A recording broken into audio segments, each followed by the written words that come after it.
quiero que me acompañen en su Biblia, por favor, al libro de Mateo 27, del 3 al 10. Desde el 1 vamos a leer. Como bien le dijeron ahorita en los anuncios, ya más que el Evangelio de Juan, aunque sigue llamándose así en la serie que subo en internet, pero realmente ya estamos hablando de una armonía de los evangelios, de una armonía de los últimos acontecimientos en la vida de Cristo, así como su muerte y resurrección, su pasión, muerte, resurrección y ascensión a los cielos.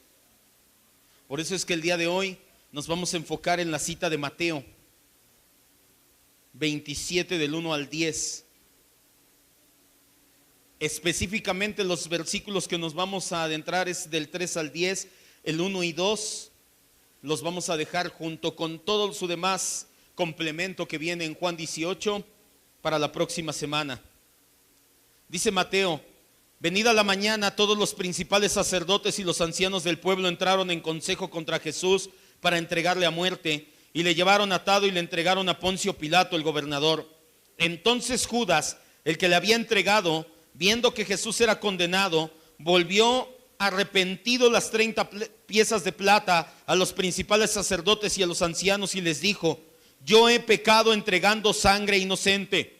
Mas ellos dijeron: ¿qué nos importa a nosotros? Allá tú. Y arrojando las piezas de plata en el templo salió, fue y se ahorcó.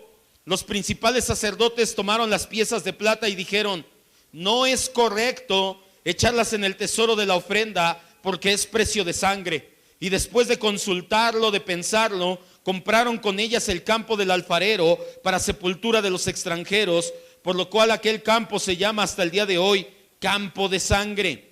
Así se cumplió lo dicho por el profeta Jeremías cuando dijo: y tomaron las 30 piezas de plata, precio del apreciado, según precio puesto por los hijos de Israel, y las dieron para el campo del alfarero, como me ordenó el Señor. Cierre sus ojos y vamos a orar nuevamente, reconociendo que el Espíritu Santo es quien abre nuestro entendimiento para poder recibir esta palabra. No podemos, Espíritu Santo, no queremos recibir esta palabra si no es por medio tuyo, Señor. Por eso es que humildemente le rogamos que tenga a bien llevar esta palabra de la mente al corazón. Todos podemos recibirla en la mente, eso no hay duda alguna, Señor, pero que de la mente baje al corazón, eso solamente es obra tuya. Por eso te lo pedimos humildemente, Espíritu Santo, que esta palabra baje a nuestro corazón y se convierta en viva y eficaz, que esta palabra nos transforme a la imagen de Cristo, que podamos ser más como Cristo, hablar como Cristo, pensar como Cristo, ser como Cristo, en pocas palabras. Esa siempre, siempre será nuestra oración. No nos cansaremos de hacerla, no nos cansaremos de recalcarlo, Señor, pues si no, no seríamos una iglesia cristocéntrica. Gracias, Señor, te decimos en los méritos del amado, en los méritos que Jesús ganó en la cruz, te decimos amén, Dios. Al mismo tiempo que el Señor Jesús es juzgado por las autoridades eclesiásticas, lo vimos las semanas pasadas, al mismo tiempo que Jesús está siendo juzgado, Pedro ve llegar el fin de su coraje y de su autosuficiencia cuando un par de niñas y un puñado de hombres intrascendentes lo intimidan al grado de hacerlo negar en 3 ocasiones al Señor de su vida. Lo trágico es que la forma en que lo hizo fue en aumento. Primero, solamente negó conocer al Señor. Después, puso a Dios como testigo de que no conocía a ese hombre. Por último, invocó sobre sí mismo maldición como Dios como testigo. Definitivamente, la intervención providencial del gallo salvó a Pedro de hacer aún peores locuras. Si el gallo no canta, y el gallo cantó por la providencia de Dios, ¿quién sabe qué hubiera hecho Pedro? Locuras aún peores con tal de negar al Señor. En ese instante en el que el gallo canta, Pedro cruza su mirada con la mirada de Jesús y recordó vívidamente que este evento fue profetizado por Jesús horas antes. En la última cena, Pedro se levanta envalentonado y dice: Señor, si ellos te niegan, yo no te negaré. Pedro, antes de que el gallo cante 2 veces, tú me vas a negar 3 veces. En ese momento Pedro lo recuerda, sale, llora amarga y profundamente, como solamente un hombre como Pedro podría hacerlo. Mientras Pedro sale del palacio, Caifás, de Caifás, Jesús está siendo sentenciado a morir por el Sanedrín. De hecho, como lo vimos, el juicio solamente fue un pretexto para darle tintes de legalidad al asunto. ¿Cuál era el asunto que traía entre manos el Sanedrín? Venganza, vil y artera venganza por la envidia que le tenían a Jesús. Pero ellos no pueden aplicar la pena de muerte. Ya lo mandaron a bofetear, ya lo escupieron los alguaciles de los sacerdotes, los principales fariseos ya hicieron consejo y les dijo Caifás, ¿cómo ves? Es reo digno de muerte, le dijeron en el concilio, pero ellos no pueden aplicar la pena de muerte. El gobierno romano lo tenía prohibido sobre aquellas provincias que dominaba, y Palestina, donde está Jerusalén, era una de las provincias que dominaba el gobierno romano. Así que tienen que enviarlo a Poncio Pilato para poder hacer oficial su sentencia de muerte. Eso es lo que nos narra el versículo 1 y 2. Vamos a leerlo. Dice: venida la mañana, todos los principales sacerdotes, los ancianos del pueblo, entregaron en consejo contra Jesús para entregarle a muerte, y le llevaron atado y le entregaron a Poncio Pilato, el gobernador. En este evento, la primera entrevista de Jesús con Pilato, nos vamos a enfocar la próxima semana. El día de hoy nos vamos a adentrar en otro evento que también sucede simultáneamente, no mientras Jesús está siendo juzgado por el Sanedrín. Mientras Jesús sale por el pretorio, llevado por los oficiales romanos para llegar con Pilato, al mismo tiempo se da el evento del que vamos a hablar el día de hoy. Es el evento del hombre lleno de remordimiento que fue a ver al Sanedrín para tratar de aliviar su conciencia, que no lo dejaba estar en paz por la vil traición. Este relato, me refiero al falso arrepentimiento de Judas, así se titula esta enseñanza, la muerte de Judas, un falso arrepentimiento. Es exclusivo en el relato de Mateo. Únicamente encontramos el suicidio de Judas en los evangelios en Mateo. Sí es narrado en otro libro, pero es narrado por Lucas en el libro de Hechos. Acompáñeme a Hechos 1, 16 al 20.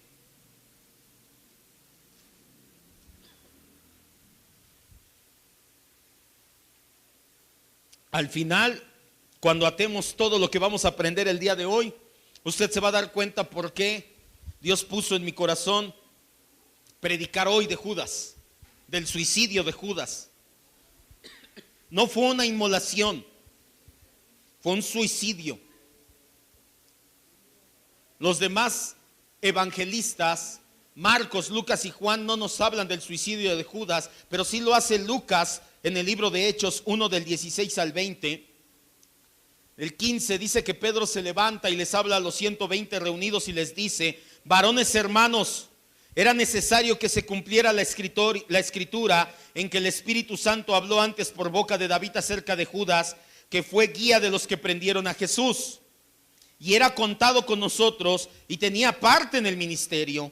Judas, pues, con el salario de su iniquidad, adquirió un campo, y cayendo de cabeza se reventó por la mitad, y todas sus entrañas se derramaron. Y fue notorio a todos los habitantes de Jerusalén, de tal manera que aquel campo se llama en su propia lengua Aceldama, que quiere decir campo de sangre, porque está escrito en el libro de los Salmos. Hasta ahí nada más. Esto habla ya de la sustitución de Judas. Era hasta el 19 nada más. En nuestro estudio de bibliología, hace un par de semanas ya dejamos en claro que no hay contradicción. Hay gente que dice que hay contradicción, que Lucas narra que cayó de cabeza y se destripó, y que Mateo dice que se colgó y murió ahorcado.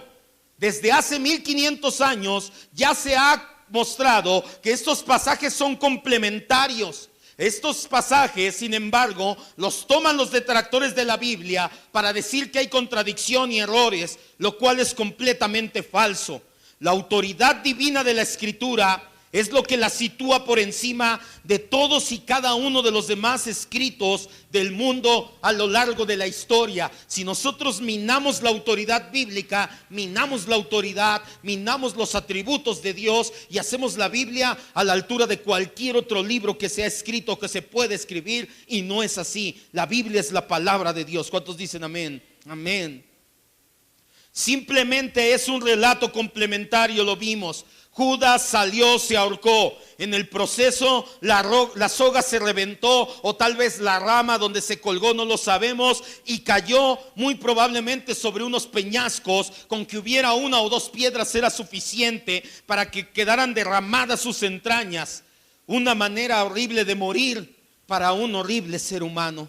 No es el tema del día de hoy, por lo tanto no nos vamos a adentrar en el suicidio. Tengo una enseñanza titulada ¿Qué dice la Biblia acerca del suicidio? Me han llamado de todo por esa enseñanza. De verdad, si usted entra, tiene más de 55,000 visitas, 60,000 visitas en mi canal de YouTube, y tiene como 100 y tantos comentarios. Me borro de vez en cuando porque me dicen de todo por esa enseñanza, que soy un no sé qué, que quién me creo, que hasta groserías me han puesto por hablar de esa enseñanza. Lamentablemente, gente que yo creo que está sensible porque han tenido una pérdida de algún ser cercano. Si quiere saber más acerca del suicidio, vaya y cheque este tema en internet o pídamelo y se lo hacemos llegar. Lo abordamos desde una perspectiva bíblica. Vamos a hablar solamente del relato de Mateo, de la situación que nos atañe. Regrese a Mateo 27:3. No es el suicidio el tema por el cual se escribe aquí. Eso es predicación expositiva. ¿Qué es el tema? ¿Cuál es el tema? ¿Qué nos quiere mostrar aquí el escritor, el Espíritu Santo por medio del escritor? ¿Por qué Mateo lo pone justo después de la negación de Pedro? Para hacer un contraste entre Pedro y Judas. Versículos 3 y 4. Entonces Judas, el que le había entregado, viendo que era condenado Jesús, devolvió, y subraya ahí su palabra, la palabra arrepentido, porque esa palabra no está correctamente traducida. Hay una traducción mejor para esa palabra.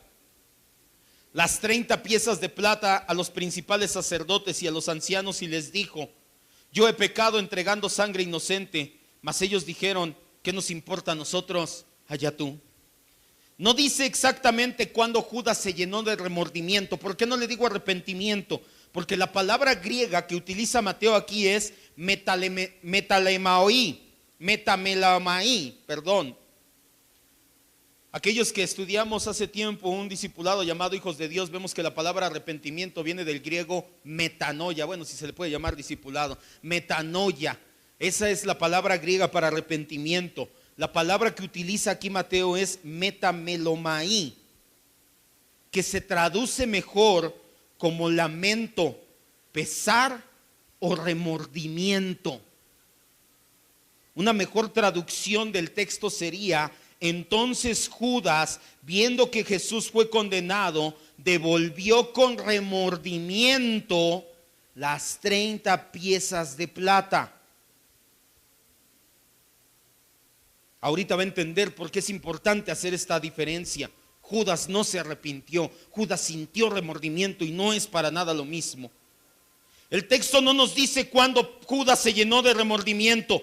Nos da la impresión por Mateo de que fue inmediatamente después de que Jesús fue sentenciado a muerte. Puede ser que haya corrido a los principales sacerdotes y a los ancianos en el mismo momento en que se formaba la procesión para llevar a Jesús al pretorio. En ese momento Judas se da cuenta de lo que hizo, se da cuenta de que lo van a llevar con Pilato. Él sabe que llevarlo con Pilato es firmar su sentencia de muerte. En ese momento se llena de remordimiento y corre con los demás ancianos. No nos dice que fue con Anás ni con Caifás, fue con algunos de los demás ancianos que lo contrataron para esta vil tarea.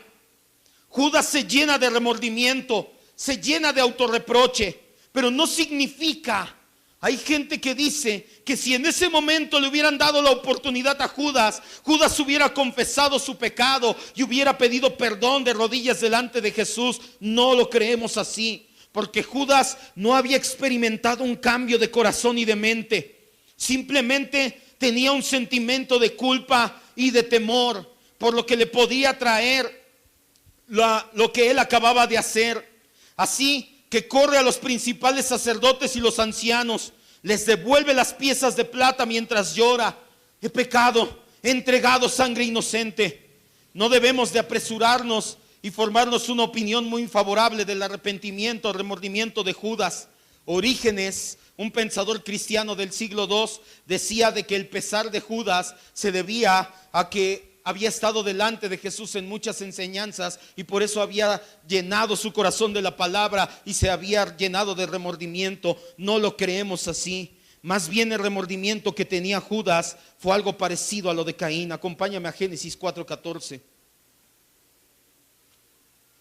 ¿Qué hacen Abel y Caín? ¿Alguien ha leído esa historia? No creo, ¿verdad? No es muy conocida. Hasta los que no son cristianos saben. Hay una película de hace muchos años, imagínense, la vi cuando tenía como 18 años, la de Amores Perros, y le dice, ve que no sé si la ha visto, donde se matan entre dos hermanos en una de las últimas escenas y le dice, Caín, tú Caín. ¿Por qué le dice Caín? Porque Caín mató a su hermano, Abel. Pero aquí lo que nos interesa de la vida de Caín es que Dios le manda un castigo, una reprimenda a Caín. Y Caín no se arrepiente. Caín lo que hace es tener miedo por lo que le podría venir. Génesis 4:14 dice, he aquí, me echas hoy de la tierra y de tu presencia me esconderé. Seré errante y extranjero en la tierra. Y sucederá que cualquiera que me hallare, ¿qué dice? Dios se acerca con Caín y le dice, Caín, ¿dónde está tu hermano? La sangre de tu hermano clama a mí desde la tierra. ¿Soy yo guarda de mi hermano? ¿Me lo encargaste o qué? ¿Sabes qué, Caín? Te voy a poner una señal. Te voy a desterrar de aquí y vas a llevar una señal sobre de tu rostro. Todo el que te vea va a saber que fuiste tú quien mató a su hermano. Caín no le dice, Señor, perdóname, la regué, mi hermano, ¿qué hice? Padre, ¿qué le dice Caín? No, Señor, me van a matar. ¿Qué tenía Caín? Miedo a las consecuencias y nada más. ¿Se acuerda que cuando estudiamos el discipulado de la mortificación del pecado le dije, son dos cosas muy distintas, el decir no quiero pecar porque ofendo a Dios, a no quiero pecar por las consecuencias? No es lo mismo decir, Señor, te amo, amo a mi esposa, jamás voy a hacer algo, no permitas que haga algo para que yo adultere y quede mal con ella, Padre, porque te amo y no quiero fallarte a... No, es que yo no le pongo el cuerno a mi mujer porque si le pongo el cuerno me quita todo. Los dos no son adúlteros, pero hay una gran diferencia entre aquel que tiene miedo o temor de ofender a Dios y aquel que tiene miedo de las consecuencias. ¿Qué tenía Judas y qué tenían Caín? Miedo de las consecuencias y nada más. No había más. Esto es lo que tenía Judas, un sentimiento parecido al de Caín. Aún así, sea como sea, los principales sacerdotes y los ancianos no estaban dispuestos a cooperar con Judas. Su respuesta la leímos. Los ancianos le dicen, ¿qué nos importa a nosotros? Allá tú. Su respuesta muy probablemente fue con mucha desconsideración, con desprecio, con repugnancia. Ya no tenían nada que ver con Judas. Ya les había servido para lo que querían. Ya habían llegado a Jesús por medio de Judas. Ellos en ese momento les daba igual el remordimiento de Judas. Desesperado Judas se dirige al templo. Ahora sí regresa a Mateo 27:5.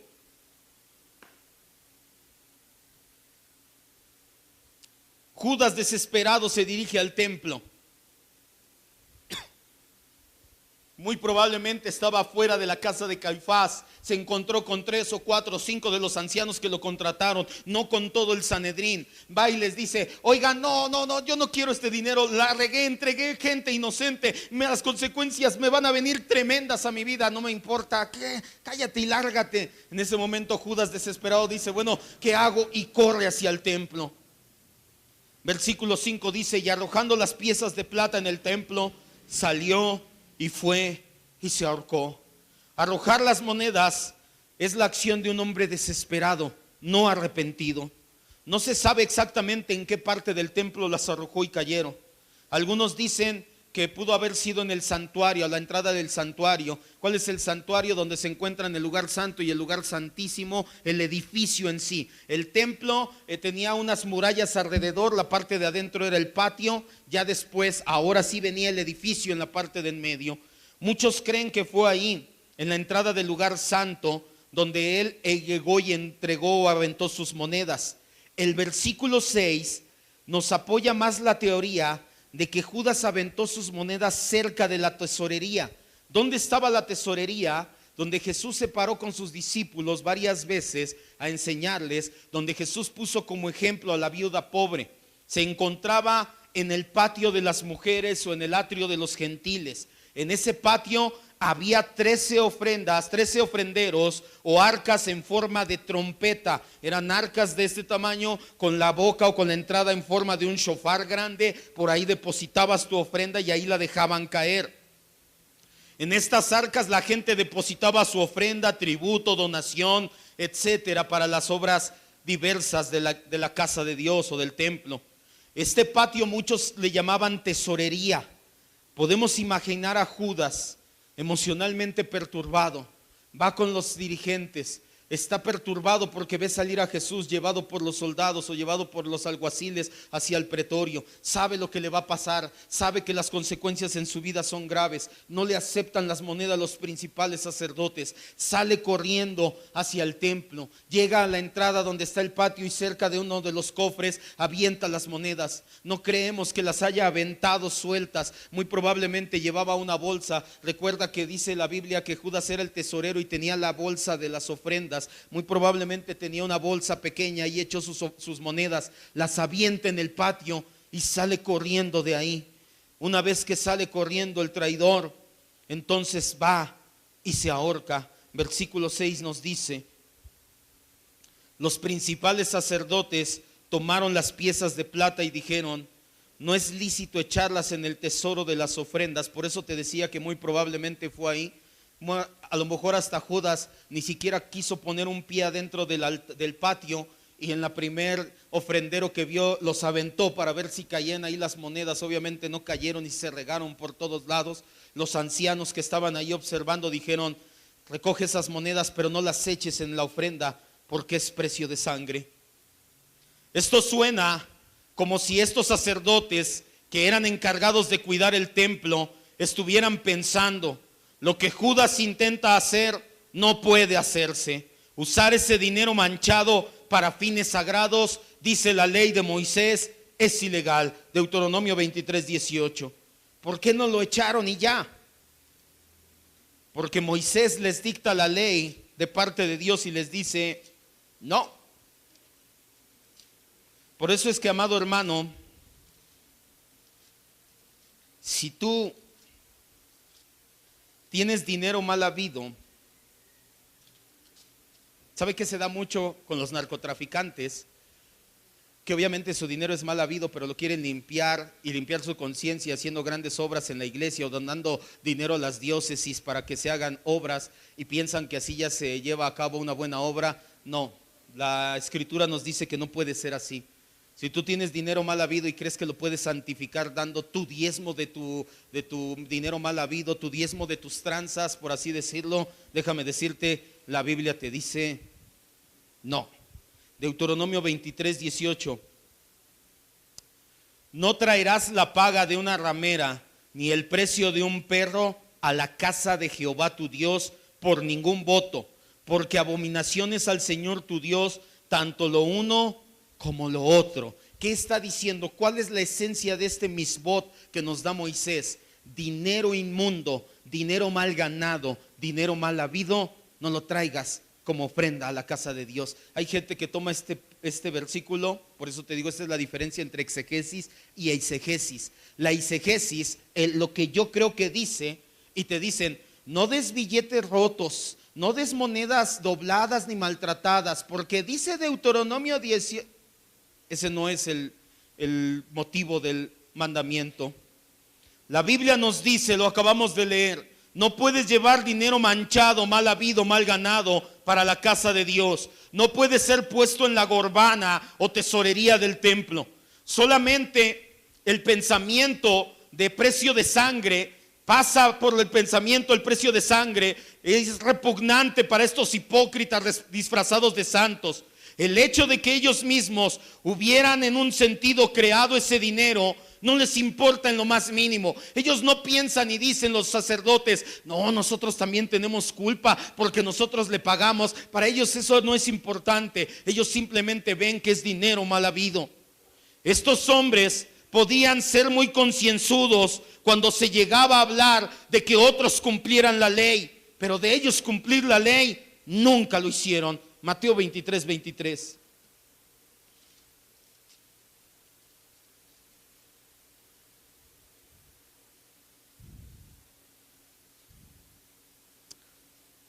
Cuando se tratara de que otros cumplieran la ley, cúmplala, hermano, pero cuando se trataba de que ellos cumplieran con justicia, misericordia y fidelidad, ya no eran tan escrupulosos los fariseos.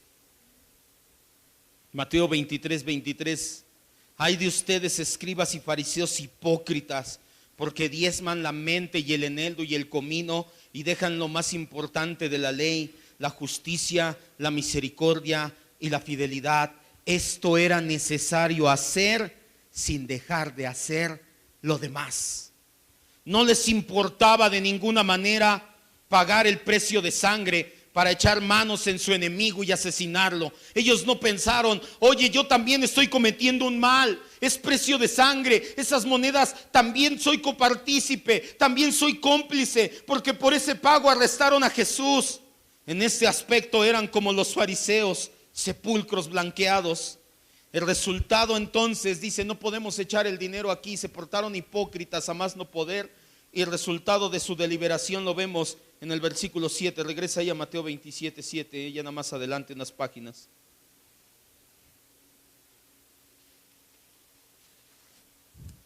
Después de consultar, levantaron las monedas, las juntaron, las echaron nuevamente en la bolsa o agarraron una bolsa nueva, da igual. Se pusieron a preguntarse unos a otros, ¿qué hacemos? Oye, no puedo hacer esto. Se dieron golpes de pecho porque realmente eran cómplices, pero al final de cuentas se hicieron los muy dignos.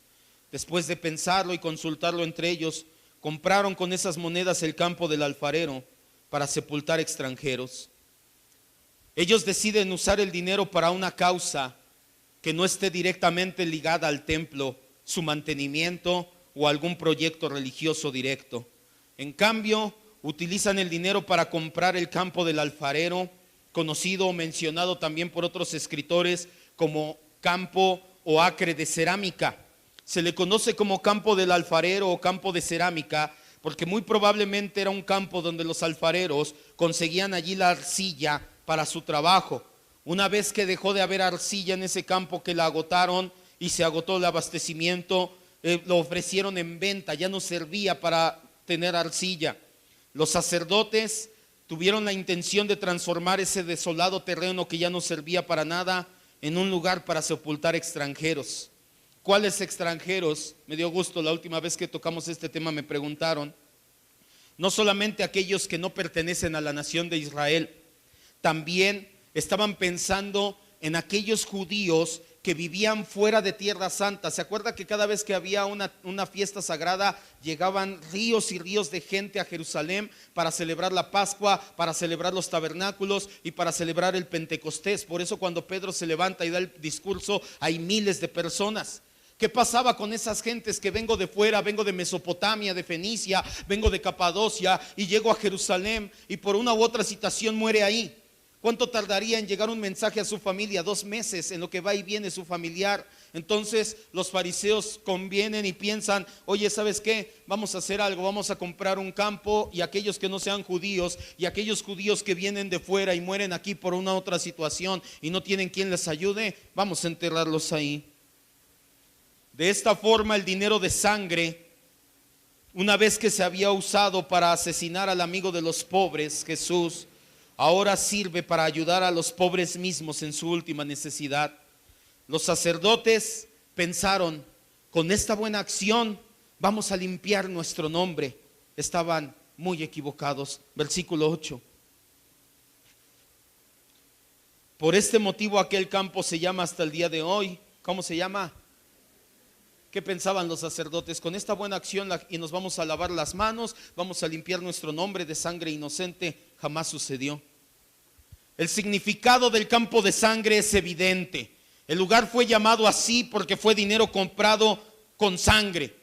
El nombre del campo entonces seguiría siendo un continuo testimonio. Toda la gente que pasara y viera ese campo sabría que se trató de Judas, de los sacerdotes y de la sangre inocente de Jesús. Hay quienes dicen que el campo se llama así por Hechos 1:18, que como Judas cayó, se reventó y regó su sangre por el campo, por eso se llama así. Ciertamente pueden ser las dos situaciones, no está peleado una con otra interpretación. Y solamente como un dato arqueológico que respalda aún más la Biblia, este campo de sangre ha sido ubicado desde el siglo IV de nuestra era. 1600 años tiene que ese campo ha sido bien ubicado. Está al sur del Valle del Hinnom, cerca del Valle de Cedrón. Vaya traducción, no lo inventaron, es algo que realmente sucedió. Versículo 9 y 10. Así se cumplió lo dicho por el profeta Jeremías cuando dijo: y tomaron las 30 piezas de plata, precio del apreciado, según precio puesto por los hijos de Israel, y las dieron para el campo del alfarero, como me ordenó el Señor. Vamos a dos citas. Zacarías 11:13.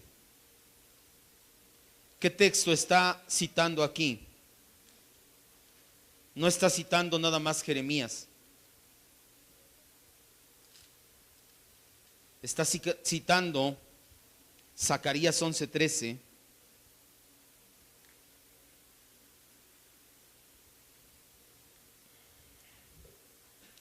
Zacarías, por el texto de la Septuaginta, mínimo se escribió en el 280 antes de Cristo. Y esto se cumplió en el 30 después de Cristo. O sea que pasaron al menos 300 años. Fueron más, pero comprobables al 100%, al menos 300 años en que se la...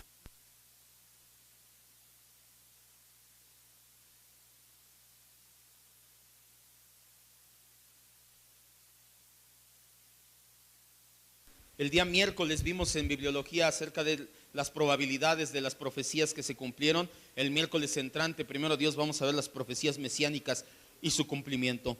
Zacarías 11:13 dice: y me dijo Jehová, échalo al tesoro, hermoso precio con que me han apreciado. Y tomé las 30 piezas de plata y las eché en la casa del Señor al tesoro. Jeremías 19:2. Jeremías 19:2. Ya vamos a terminar nuestra exposición y vamos a la aplicación. Jeremías 19:2 en adelante, al 11.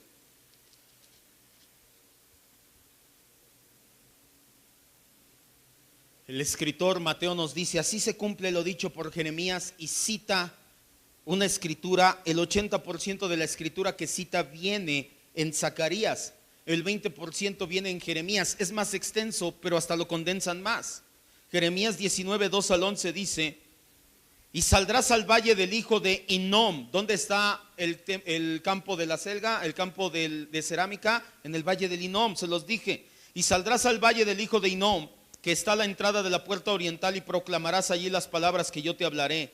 Dirás pues: oigan palabra del Señor, oh reyes de Judá y moradores de Jerusalén. Así dice el Señor de los ejércitos, Dios de Israel: he aquí que yo traigo mal sobre este lugar, tal que al todo que lo oyere le retiñirán los oídos, porque me dejaron y enajenaron este lugar y ofrecieron en él incienso a dioses ajenos, los cuales no habían conocido ellos, ni sus padres, ni los reyes de Judá, y llenaron este lugar de sangre de inocentes. Y edificaron lugares altos a Baal, para quemar con fuego a sus hijos en holocaustos al mismo Baal. Sabe que este sacrificio se sigue llevando a cabo en la actualidad, solamente que no es en un altar a Baal con un niño quemado, es en una clínica oficial o clandestina con una médica, un médico, un doctor abortero. Se siguen sacrificando niños a Baal, solamente que ahora por el llamado aborto legal. Cosa que no les mandé, ni hablé, ni me vino en el pensamiento. Por tanto, he aquí vienen días, dice el Señor, que este lugar no se llamará más Tofet, ni valle del hijo de Hinnom, sino valle de la matanza, valle o valle de sangre. Y desvaneceré el consejo de Judá y de Jerusalén en este lugar. y les haré caer a espada delante de sus enemigos y en las manos de los que buscan sus vidas, y daré sus cuerpos para comida a las aves del cielo y a las bestias de la tierra, y pondré esta ciudad por espanto y burla, y todo aquel que pase por ella se asombrará y se burlará sobre toda su destrucción. Y les haré comer la carne de sus hijos y la carne de sus hijas, y cada uno comerá la carne de su amigo en el asedio y en el apuro con que los echarán sus enemigos y los que buscan sus vidas. Entonces quebrarás la vasija ante los ojos de los varones que van contigo, y les dirás: así ha dicho el Señor de los ejércitos, así quebrantaré a este pueblo y a esta ciudad, como quien quiebra una vasija de barro que no se puede restaurar más. Y en Tofet se enterrarán, porque no habrá otro lugar para enterrar. Si te fijas, nos habla acerca de lo que sucedió exactamente. Tofet, a un lado del valle de Linom, es el terreno que compraron.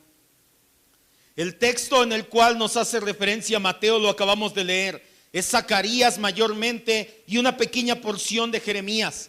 Mateo solamente menciona a Jeremías porque la costumbre era mencionar al profeta de mayor rango o trascendencia. No es la única vez que vemos profecías donde entran dos o más profetas, pero solamente se menciona al profeta más reconocido. El punto no es qué profeta lo profetizó. El punto aquí principal es entender y tener presente que aún el suicidio del traidor, aún la compra del campo con dinero de sangre, aún este hecho tan espantoso está sucediendo para cumplir la profecía y el plan perfecto de Dios. El punto que deseo tratar el día de hoy, y es el motivo por el cual no dejamos para después este episodio. ¿Por qué no lo tratamos en el libro de Hechos? ¿Por qué lo estamos leyendo ahorita como Mateo? Sino que a propósito lo estamos escudriñando inmediatamente después de la triple negación de Pedro. Quiero que se ponga a pensar esto: ¿cuál es la diferencia entre Pedro y Judas? ¿Qué diferencia hay? Pedro lo negó 3 veces, Judas lo entregó. Los dos fueron sus discípulos, los dos estuvieron 3 años y medio. Bueno, a Judas le tenía la confianza de decir: Judas, encárgate del dinero, yo no hago cuentas, tú haz las cuentas, Judas. A Judas moja su bocado y se lo da en la boca, y permite que meta también su bocado y coma del plato de Jesús. Los dos estuvieron 3 años y medio con él. Los dos hicieron milagros, los dos hicieron profecías, los dos hicieron señales. Pedro sabemos que está en el cielo, Judas sabemos que está en el infierno. Me decía mi líder de jóvenes hace muchos años, ya lo veremos al final, si dices ya la hicimos Pedro o ya nos amolamos Judas. Así, Pedro sabemos que está en el cielo, Judas está en el infierno. ¿Cuál es la diferencia? ¿Qué diferencia hubo entre Judas y Pedro? ¿Por qué Pedro es restaurado a su apostolado y Judas termina suicidándose? Muchos ya lo están vislumbrando. La diferencia es la misma que hay entre arrepentimiento y remordimiento. Arrepentimiento es un cambio radical en la naturaleza del corazón de las personas en cuanto al tema del pecado. Empiezas a ver el pecado y empiezas a tomar una nueva perspectiva en cuanto a él. Ya se los he dicho y lo sabemos. Por naturaleza el ser humano ama el pecado. Nos entregamos al pecado tan pronto podemos actuar o pensar. De la misma manera que un pájaro tan pronto puede volar, vuela. Un ser humano tan pronto puede pecar, va a empezar a pecar. No es necesario que un niño asista a una escuela donde le enseñen a decir mentiras, a ser egoísta, a ser enojón, a hacer su propia voluntad, a ser glotón o soberbio o necio. Solito el niño va creciendo, y si no hay un padre que le eduque, es esto y más. Es porque la semilla está plantada en nuestro corazón. Somos pecadores, somos producto de la naturaleza pecaminosa del corazón.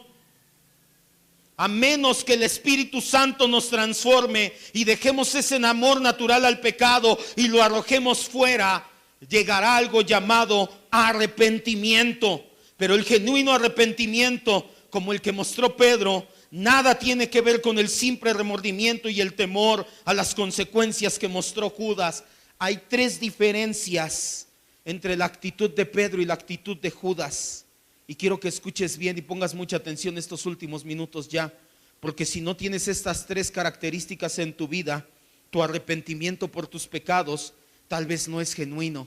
Tal vez nada más estás como Judas, con miedo a las consecuencias, con miedo a irte al infierno si no eres cristiano, pero no es lo mismo a que aborrezcas tu pecado y te apartes de él. Pon mucha atención, porque es mucho lo que está en juego, tu destino eterno. Primer diferencia que tuvo Pedro y que no tuvo Judas: el verdadero arrepentimiento comienza reconociendo tu pecado. Ahí es donde comienza el arrepentimiento. Los ojos de la persona que se arrepiente son abiertos. Ven con espanto el pecado que han cometido a lo largo y ancho de su vida. Ven la ley y la santidad de Dios y lo ven como algo sublime y sagrado. Y ven su vida y se dan cuenta que han ofendido y han sido transgresores de Dios. Cuando tus ojos son abiertos a ese arrepentimiento, descubres con sorpresa que eso pensar de ti mismo como persona buena, como persona de buen corazón, como alguien que no ha hecho nada malo para merecer el infierno, es mentira y vanidad. Cuando abres tus ojos a la verdad de la santidad de Dios y ves tu estado, dices: no soy bueno, no soy tan bueno, no soy nada bueno. El orgullo es derrumbado, tus pensamientos de bondad se esfuman, te das cuenta que eres pecador. Este es el primer paso para un verdadero arrepentimiento. Y Pedro lo tuvo. Pedro salió a llorar amargamente cuando se dio cuenta del acto que acababa de realizar. La convicción de pecado lo tomó nuevamente, como el día en que conoció a Jesús. ¿Has leído el relato de Lucas 5? ¿Qué hizo Pedro el día que conoció a Jesús? Se bajó de la barca después de que llevaban toda la noche sin pescar. Jesús les dice a lo lejos: hey, avienten la red del otro lado. Sacan muchos peces, iba a decir millones, no me consta, muchos peces, eso sería exagerar. Y entonces se baja de la barca Pedro, ¿y qué es lo primero que hace cuando ve a Jesús? ¿No ha leído Lucas 5?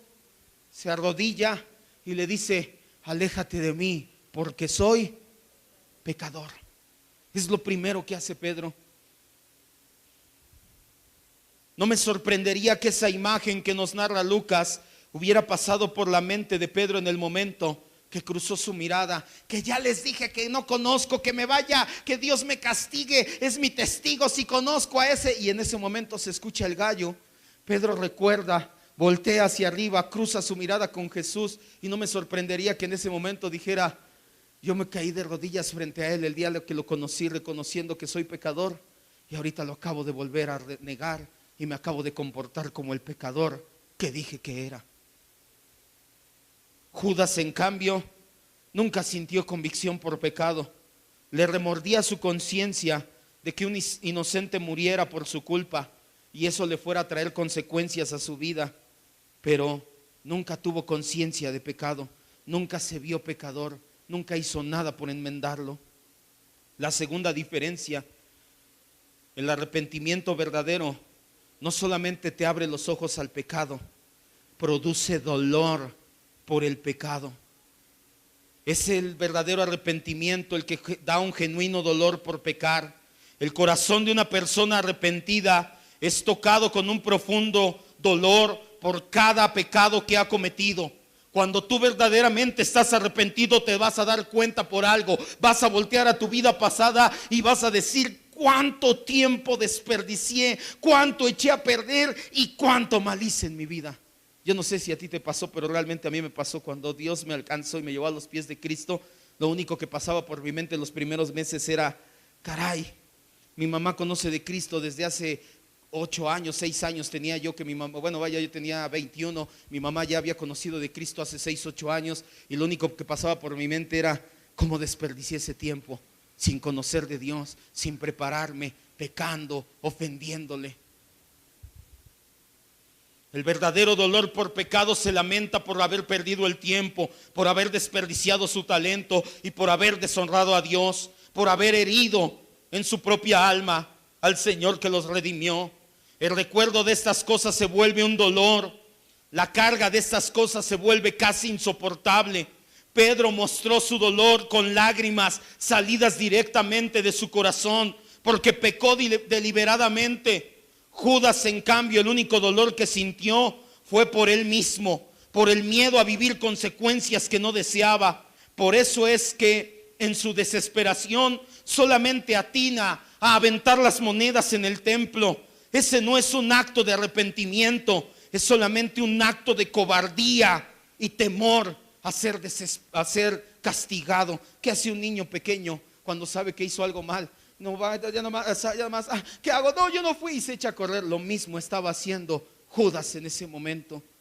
La tercera gran diferencia: el arrepentimiento verdadero va a producir un rompimiento con el pecado. Se va a manifestar un odio profundo a seguir pecando. La vida de la persona arrepentida es cambiada, es alterada. Tu conducta diaria es transformada por completo.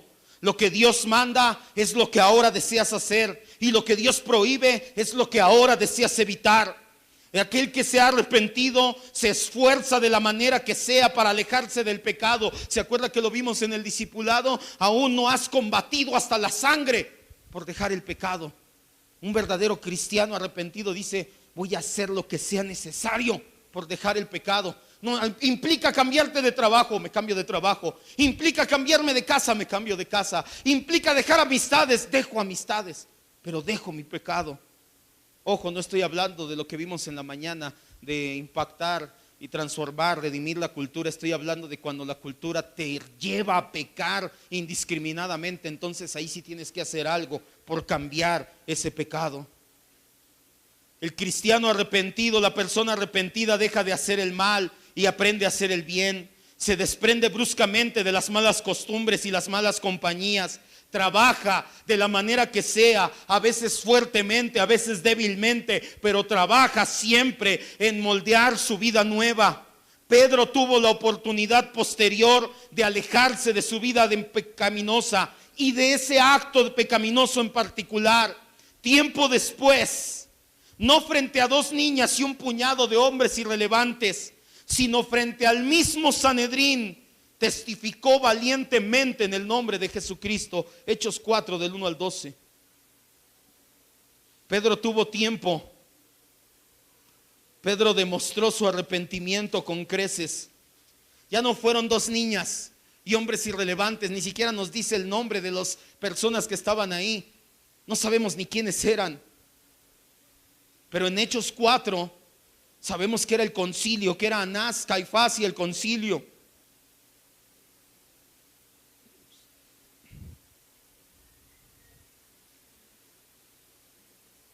Hechos 4 del 1 al 12.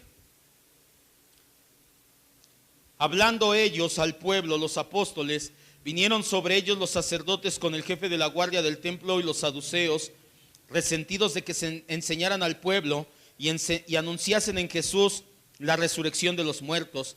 Y les echaron mano, los arrestaron y los pusieron en la cárcel hasta el día siguiente, porque ya era tarde. Pero muchos de los que habían oído la palabra creyeron, y el número de los varones era como 5,000. Pedro volvió a testificar delante de mucha gente. Sanaron a un paralítico en el pórtico de Salomón, y 5,000 personas más se añadieron a la iglesia. Versículo 5. Sucedió al siguiente día que se reunieron en Jerusalén. ¿Qué dice? Ancianos, escribas, el sumo sacerdote Anás y Caifás. No eran dos niñas y un puñado de hombres. ¿Quiénes eran? La crema innata. Es más, los mismos que sentenciaron a Jesús a muerte. ¿Qué crees que pensó Pedro en ese momento? Ay, son los mismos que sentenciaron a mi Señor a muerte. ¿Sabes qué creo que pensó Pedro? Gracias Dios, porque me estás dando la oportunidad de demostrar que mi corazón ha sido transformado. No te vuelvo a negar. El sumo sacerdote Anás y Caifás, versículo 6, y Juan y Alejandro y todos los de la familia de los sumos sacerdotes, y poniéndolos en medio, les preguntaron: ¿con qué autoridad o con qué nombre han hecho ustedes esto? Entonces Pedro, no dice que Juan, fue Pedro, lleno del Espíritu Santo, les dijo: gobernantes del pueblo y ancianos de Israel, puesto que hoy se nos interroga acerca del beneficio hecho a este hombre enfermo, de qué manera éste haya sido sanado, sea notorio a todos ustedes y a todo el pueblo de Israel, que en nombre de quién. Ya no dice ese hombre, ¿cómo le dijo cuando lo negó? Ese hombre que no lo conozco, ahora sí dice con todas sus letras: en el nombre de Jesucristo de Nazaret, a quien ustedes crucificaron. Todavía los confronta con su acto vil, y a quien Dios resucitó de los muertos. Por él, este hombre está en su presencia sano.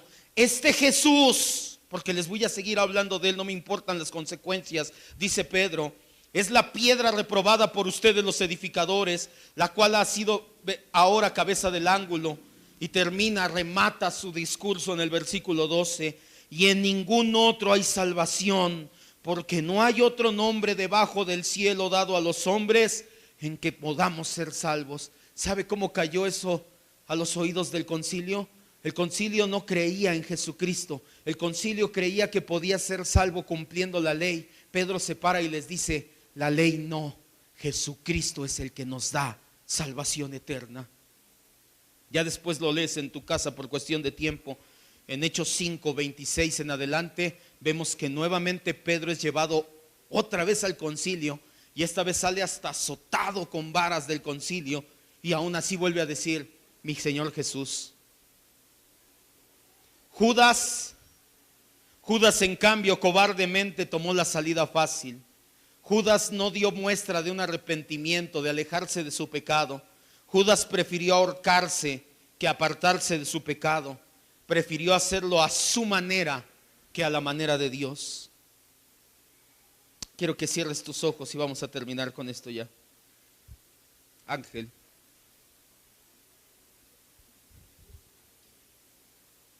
¿Por qué dejé a propósito? ¿Por qué el Espíritu Santo nos lleva en el libro de Mateo? Porque tampoco no es algo exclusivo mío.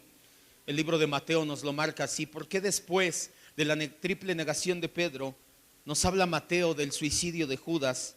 ¿Por qué lo hice así también a propósito? Ya vimos todos los pormenores del suicidio de Judas y no hay contradicción con el libro de Hechos, hay complemento. Pero al igual que Mateo, quise hacer el contraste. ¿Cuál fue la diferencia entre Judas y Pedro? ¿Por qué en Pedro es restaurado al apostolado? ¿Por qué Pedro es devuelto a una vida cristiana y Judas, el hijo de perdición, termina suicidándose, colgándose de un árbol, cayendo y partiéndose por la mitad, regando con sus vísceras el campo de sangre? ¿Por qué Pedro nos lo vamos a encontrar en el cielo, adorando al Señor de la creación? ¿Por qué Judas va a estar eternamente siendo castigado en el infierno? Porque hay un infierno y es real, la Biblia lo dice. Porque hubo una gran diferencia entre Pedro y Judas. La diferencia se llama arrepentimiento contra remordimiento. Mucha gente siente remordimiento, siente temor de que no le vaya a ir bien en su vida si no es cristiano, de que no me vaya a ir bien en mi vida si no vengo a la iglesia, de que Dios se vaya a enojar si cometo algún pecado, de que me vaya a ir al infierno si no soy cristiano. Pero en realidad no aman a Cristo, no han sido transformados, están como Caín, temerosos de que alguien los encuentre y los mate, pero no aman al Señor que los redimió. Pedro, en cambio, mostró su dolor con lágrimas. Hay una cita que he leído muchas veces: arrepentimiento no es cuando usted llora, arrepentimiento es cuando usted cambia. Pero no tiene, yo añadiría, pero no tiene nada de malo llorar en tu genuino arrepentimiento. Pedro lo hizo.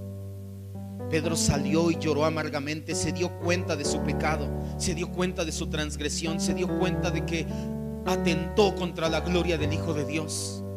Pero no se quedó ahí, le dolió ese pecado y se apartó de él para siempre.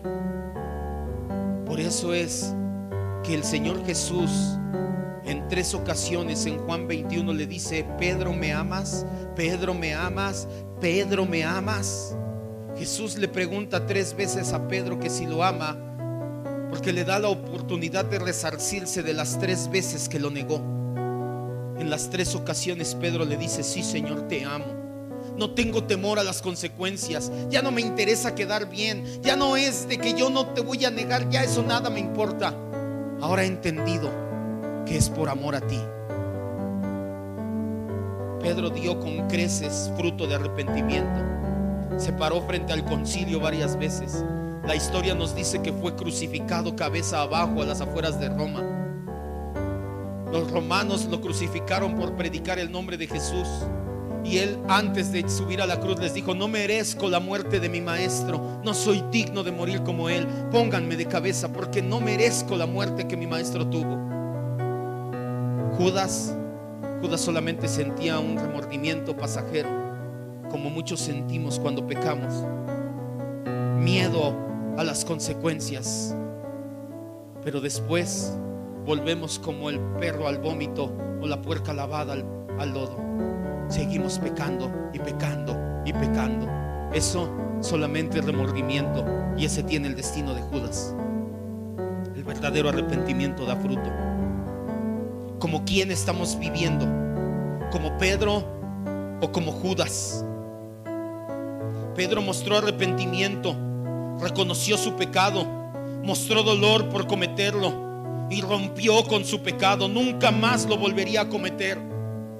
Sin embargo, Judas hizo todo lo contrario.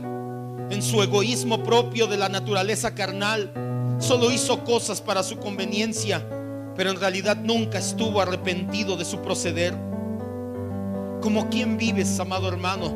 ¿Arrepentido como Pedro, en remordimiento como Judas? ¿En verdad reconoces tus pecados? ¿En verdad te duele cometerlos? ¿En verdad te estás haciendo todo lo posible y más por dejar de pecar? ¿O solo tienes un temor malsano de las consecuencias que pueden llegar a tu vida? Es tiempo de reflexionar en ello, porque como te dije, tu destino eterno depende de ello. ¿Eres Pedro o eres Judas? Y ahora sí, sin chiste, ¿cómo vas a reaccionar? Pedro: al igual que tú pequé, pero me arrepentí, ya estamos aquí con Cristo, gracias Dios. O Judas: al igual que tú, jamás me arrepentí, nada más me remordía, estamos en castigo eterno. ¿Cuál va a ser tu destino? Cierra tus ojos. Vamos a orar.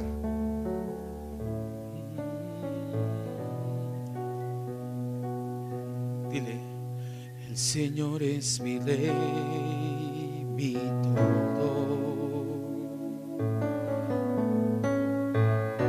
El Señor es mi luz, mi rey,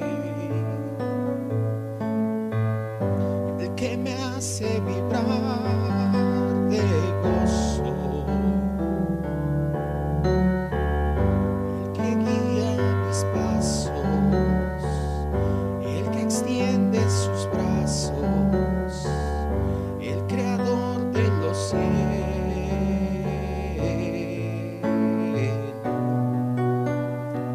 Decir que Jesucristo es el Salvador de tu vida implica que necesariamente Jesucristo tiene que ser el Señor de tu vida.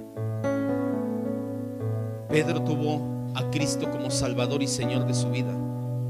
Judas solamente quería los beneficios, la salvación, el dinero que tenía de la bolsa del tesoro, la bolsa de la tesorería. ¿Cómo quién te comportas? ¿Como Judas o como Pedro? La diferencia ya la entendimos el día de hoy. Todavía estamos a tiempo de retomar el camino. Todavía estamos a tiempo de ir de rodillas delante de nuestro Dios y confesar nuestro pecado, apartarnos de Él, vernos como Dios nos ve verdaderamente, como personas inmerecedoras de la gracia, como personas que no merecemos el favor, que no merecemos la salvación, pero que en su amor infinito nos ha limpiado y nos ha hecho aceptos en el amado. Si tú dices que Cristo es tu Salvador, Cristo también tiene que ser el Señor de tu vida. Y si Cristo es el Señor de tu vida, entonces tú vives una vida en arrepentimiento continuo. De lo contrario, solamente serás como Judas, sentirás miedo a las consecuencias, temor a lo que puede venir, remordimiento por tu mal proceder. Pero eso no es arrepentimiento. Arrepentimiento es cuando cambias, cuando ves el pecado verdaderamente como lo que es, algo aborrecible a Dios. Deja de minimizar el pecado y pensar que no le hace daño a nadie, que ese hábito pecaminoso tuyo no es gran cosa, que otros lo hacen, que no estás tan mal. Y empieza a ver ese hábito pecaminoso como lo que es: pecado delante de Dios, y apártate de él. Empieza verdaderamente a odiar ese pecado, a verlo con repulsión. Y si no hay ese odio, esa repulsión en ti, ora a Dios y dile: Señor, pon en mí esa necesidad de odiar el pecado, pon en mí ese sentimiento, esa convicción de detestar el pecado. Y por último, apártate de él. Deja de pecar. Para ti y para mí es imposible, pero ya lo hemos entendido. Cuando tú vas a los pies de Cristo, puedes decirle: Señor, así como hiciste con Pedro, que no permitiste que la zarandeada lo dejara fuera, así te ruego que hagas conmigo. Así como tu Espíritu Santo le dio valor para testificar delante del concilio, te pido que me des el valor, el poder necesario para no volver a pecar, para no volverte a negar, para no volver a actuar de mala manera. El único que puede hacerlo es Cristo y nadie más. Cierra tus ojos y terminamos diciéndole: Señor y Dios, gracias por la enseñanza del día de hoy. Gracias por confrontarnos y poner de relieve esta comparación entre Pedro y Judas. Si ya vemos gente aquí, Señor, que vivimos cual Judas, solamente con temor a lo que puede pasar si pecamos, te pedimos que transformes nuestro corazón, nos confrontes con tu palabra y verdaderamente nos lleves a vivir en arrepentimiento. El remordimiento lo tienen aún la gente del mundo. Aún cuando pecan, aún cuando hacen cosas malas, sienten remordimiento, pero eso solamente les alcanza para ser buenos moralmente. El arrepentimiento es un don que viene junto con la fe y que tú nos regalas para vida eterna. Hoy te rogamos, Señor, permítenos vivir en una vida de arrepentimiento de nuestros pecados, no ofenderte más con nuestro proceder, no ofenderte más con nuestras palabras, no ofenderte más con nuestros actos.